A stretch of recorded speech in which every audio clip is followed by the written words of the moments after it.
మేమైతే ఇప్పుడు వినాయకుడి అన్నదానానికైతే వెళ్తున్నాం. ఇక్కడ దీనిని మహాప్రసాదం అని అంటారు. మహారాష్ట్ర స్టైల్‌లో ఎలా పెడతారో మీకు చూపిస్తాను రండి.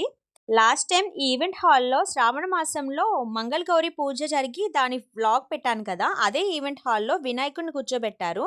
బయట కూర్చోబెట్టారు. లోపల ఫంక్షన్ హాల్‌లో అయితే మహాప్రసాదం పెట్టారు. మా అక్క వాళ్ళతో కలిసొచ్చా. అందుకోసం ఆయన పిల్లలు ముందే వచ్చేసారు బైక్ పైన. చాలా క్లాసీగా ఉంటది. ఈవెంట్ హాల్ అయితే చాలా బావుంటది చూడ్డానికి. యాంబియన్స్ అంతా చాలా బావుంటది.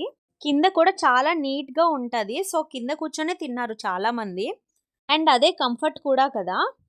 వినాయక చవితి వ్లాగ్ ఎవరైనా చూడకపోయినట్టయితే చూసేయండబ్బా! అందులో మా బాబు కోసం కూడా చెప్పాను కదా! పెద్దోడు శ్రియాన్ కోసం హార్ట్‌లో హోల్ ఉండేది అని చెప్పి. నాకైతే వినాయక చవితి వచ్చిన ప్రతిసారి అదే గుర్తొస్తది. దేవుడి భోజనాలు అయినప్పటికీ చాలా నీట్ అండ్ క్లీన్‌గా ఆర్గనైజ్ చేశారు. ఎవరైనా మన ఛానెల్‌ని ఫస్ట్ టైమ్ చూస్తున్నట్లయితే మేక్ ష్యూర్ టు సబ్స్క్రైబ్.